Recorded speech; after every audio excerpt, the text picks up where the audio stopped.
Giddy up like a spur, I feel like Tim Duncan, yeah. Shorty, she tweaking, she yelling and screaming. Let's get all the fussing, yeah. Let's get all the fussing, yeah. Just gleaming, ballin' like Tatum. Well, I give you some credit though, because you called that AD thing, because you were the one that said to me first that AD is at his best when playing the four. I think this dude heard you, because turns out AD in an interview with Shams mentioned that for the trade deadline they needed a center. So, I mean, Isaac, first thoughts, like, how do you feel hearing all that stuff and basically being proven right in a way? I mean, if I'm being honest, um, first off, it feels great, especially with you, because when we talking sports, I'm not always right sometimes, and you be trying to get me. So I've been on a roll with the NBA this year. No, you You know what I'm have. You saying? have. So that's the first thing. But second, AD also said this. He said, if you look at their 2020 team, that was the best constructed team for them. I mean, they won a chip. Literally. People can say what they want about the bubble, but I mean, players have came out and said that the bubble was probably the best championship. Yeah. So people can say, it was the what would they say, the Disney World Cup or The whatever. Mickey Mouse chip or Yeah, whatever. like come on now.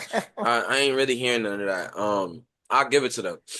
So I feel like if they do get someone, to add to that, Dwight Howard tweeted, "It's not No, that I hard to know. find a center." Yeah, That was hilarious to me. I'm here for it. I'm here for it. If they get him, I wouldn't be mad at it. I ain't gonna lie. But yes, they definitely need a big. Um, with Vanderbilt coming back and what's this other dude's name? Is it Smith that they just got off the trade or something like that? Oh my God. Like Highsmith? No, am I bugging? That's not it. Oh my Um, goodness. Dorian. Finney Smith. That's who, Yes, yes, Finney yes. Smith. That's who you're thinking. Coach D'Angelo So Russell. Yes. yeah, Finney's. yeah. So them two defensively, that helps the team, and I feel like they need one more player that can like go downhill at any time. You know what I'm saying? Because Braun can do that. AD can do that as well, especially if he's playing the four. But I feel like they need one more player that's able to do that because, like AD said, him and Braun are going to bring so much attention already because people know what they're already capable of that it leaves the room open for everyone else. And that's how the team would just flow together. I mean, if you look at the 2020 team, they Yeah. had Rondo, for the bigs, JaVale McGee, Dwight Howard, Caldwell Pope was on that team. Then you got Bron AD. Who else was on there? Don't forget my guy, my Oh, man, Mean Danny Green. Danny Green, yeah, you can't forget him. That's what I'm saying though. Like that team, they had Caldwell Pope, Danny Green, like 3 and D. You know what I'm saying? They're playing defense. They'll hit the Yeah. shots that on both ends. They're open out. Rondo facilitator. You already know what Rondo does. Yeah. And then Rondo and Brown on the same team is already like Ridiculous. insane to me. I mean, that's like they didn't let Chris Paul and Kobe go play together. I ain't gonna say nothing though, you know what I'm saying? I ain't even finna get into that. So because I remember I was trolling you and I said that Rondo was better than CP3. I can't say that because they let Rondo go play with Braun. They ain't let CP3 play with Kobe. Nah. So what you know what I'm saying? So Yeah. besides the point, yeah, they need a big. Yeah. Overall, They do. definitely. Like the other player to go downhill or another piece or whatever, cool. But the big. But they need a big. Who Well- they really need to get rid of is Gabe Vincent. I don't know what he showed up in that series against the Celtics, and I ain't seen that man since. Yo, Word two. that man literally Cinderella run. That was some March Madness. Like shows up and then it's like, where are they now? No, That's Gabe facts. Vincent because They're like, oh, he's on the bench with the Lakers, and they're like, what? no, because him and Send him to Caleb, the G League. Bring him- Bronny up. him and Caleb Martin disappeared. Just have disappeared since. Literally.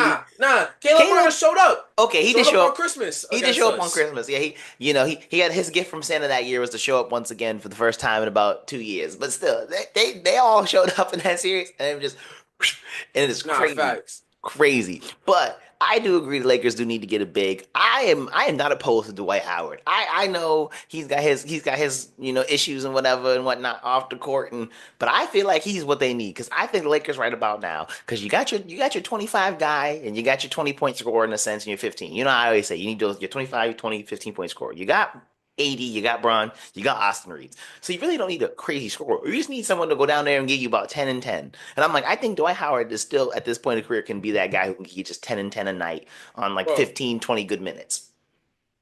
he could. I'm not saying he can. But if I was the Lakers, I'm gonna be real with you. I would try and go for someone younger, I would say, Makes or sense. probably more. I don't want to say more athletic because Dwight Howard's athletic. It's not. That's not the problem. The problem is one technically. I'm not gonna say he's not, but like NBA years, he's ancient, NBA basically. years, he's definitely old. And then he hasn't been in the league. You know what I'm saying? Like, Fair. yes, he was there in 2020 and he was hooping. I'm not saying he wasn't, but why not keep him? Fair.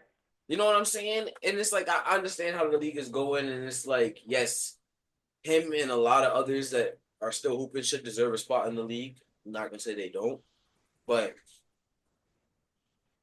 you also got to look at who you're gonna take out in that spot. Fair. You know what I'm saying? Like, there's a reason why they're not there right now. For being real, Yeah, that's do a good we point. agree with it? No, but you know what I'm saying. So it's like, No, that's real. are they gonna actually make that push? And if they do make that push, and that shit don't work, well, make that push and it doesn't work. You know what I'm saying? Because Yeah. then what do you do? Right. So I would try to play with the puzzle pieces a little bit to see how you can put it together before I would for sure make that move.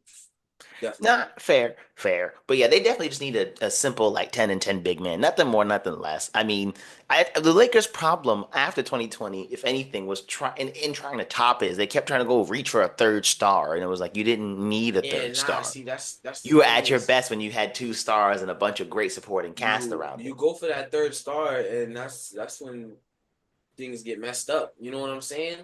Like I feel like for a team to have two solid stars and a bunch of role players that know their position, that's exactly what you need.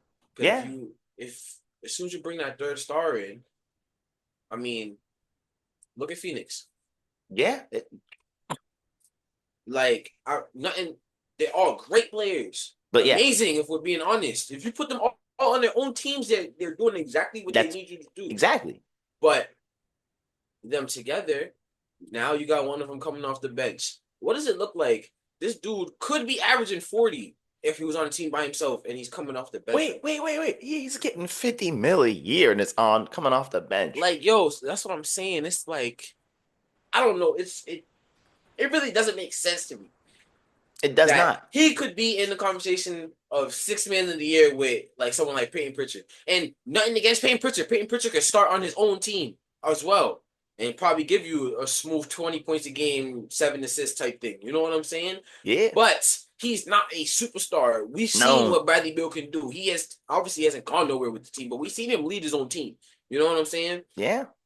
It's like the Damian Lillard effect. No, literally. You know what I'm saying? Only thing is, Dame is still the second star. There's only two of them over there. And that's the thing. You know? Yes, because I think like even because like when the Lakers tried it, that big three premise, it didn't work. I mean, you look at Boston. We really don't have an actual like third star. We just have a bunch of like highly named role players. Because any given night, Derek White or Drew Holiday, Porzingis, one of them decides to show up be the third option. That's what the Lakers kind of need. Where you have a bunch of serviceable guys who anybody can step up. Most nights it's probably gonna be Austin Reeves. Every once in a while, you mess around, whoever that big you go get shows up. Every once in a while, Rui shows up. You know, maybe one night Finney Smith gets hot. Like that's what you need because if you're on a team, I feel like and you can name the third star. 9 times out of 10, that team is not going anywhere right now, and it's crazy that you say it like that, but it's just when there's a definite like he's our third guy. Name a team that has more than 2 stars that's good right now, and I honestly can't think of it. Nah, because most times that third guy is someone who's just serviceable. Because even like a Nuggets, for instance, it's Jokic, it's Murray, MPJ is like, but he's not like a star. He's really just their third option. He's not a star, and then he's their serviceable third option. Even then, you can say he's their third option, But you could also say it's Westbrook the way he's been playing And this that's year. my point. You know what I'm saying? So you can't name that third star in that team. Obviously, you see what they're doing. If you look at teams with 3 stars, we put it like this: teams with 3 stars. You think about the Heat. You got Bam, Tyler Hero, and then Jimmy Butler. We see how that's working out. Yeah, and it's crazy. We can consider Tyler Hero a star because the way he scores. Mm-hmm. They trade Jimmy Butler and run that team around Bam and him. That he actually might be a problem if they get the right pieces. I'm not gonna capture you. I wouldn't be shocked. But yeah, overall, without a doubt, the Lakers probably should go get them that big man. Only team I think has more than 3 stars that's actually decent right now. I want to say is the Knicks. Yeah, because the Knicks low-key got in a way. So it's like Brunson Cat and like it's the thing of, do you consider a Mikal Bridges? You could put them on both ends of this. Yes, because like do you consider? You can't name the third option, but you could also Mikal Bridges could be considered a star. What about so OG? So could OG. And you already got Cat, who you know is a star, and you got Brunson, who you know is a star. It's them too, but that they have that Celtics build where they have a bunch of other like serviceable guys who any night one of them shows up as the third option, and it does not matter who. Yeah, no. Yeah, the Lakers need to get that big. That the Lakers need to get that big though. You know who the Lakers really need? Who? Name them right now. Name drop. Let's do it. They should go for Robert Williams. Well, I mean, obviously he's injured, but he's someone who, if he was playing, I get you that. Jalen Duren. I don't know. Is he injured? Nah, Duren that's a good one because he is 10 and 10. Double. 10 and 10. That's exactly what they need. Exactly what they need. DJ learned from fantasy basketball last year, that man is a double every night. So, and then if not him, this would never happen. Sabonis or someone who can play like him. Oh yeah. Obviously, Sabonis isn't going there because Sabonis is a star on his own. They would have to literally probably trade AD for Sabonis. No, literally. But yeah, some sort of, I get that. Like some type of caliber player like that. Like what's bro's name? He was on New Orleans last year. The big man. Valanciunas? Yes. What team is he on right now? I think he's in Memphis, if I'm not mistaken. He might still be in New Orleans. Some of them dudes be journeymen. I tell you, Valanciunas is not in Memphis. He can't be. Was he? I think he must have used to been in Memphis then. I tell you, these journeymen be moving on. He's in Washington. He's in Washington. You're right. Literally as it popped up, he's in Washington. Yeah. The journeymen be fooling me because they be jumping teams. Someone like that. Yeah. On this NBA level, like him, Nurkic. I don't like Nurkic, but for that team, I'm not gonna lie. Right now, it would work. I feel like it would work. He does exactly what he's supposed to do. Nothing outside the box. Don't get hit and don't hit nobody. No, literally. You know what I'm saying? Do what you're supposed to do, and they could possibly be in the championship if not winning. Facts. No, they'll have that same type of team. I'm gonna be honest with you. They're never gonna have that same team unless they either go get Chris Paul himself or they get someone. And let Rondo just coach them and run the point. Yeah, but that point guard is dead. Different. It allowed Bron to be able to play off the ball in the right way. This was the Harden Way, y'all. Thank you for tuning in. If you like what you see, feel free to subscribe and hit those bells and things down below. As I like to say, ain't like the Harden Way. Peace.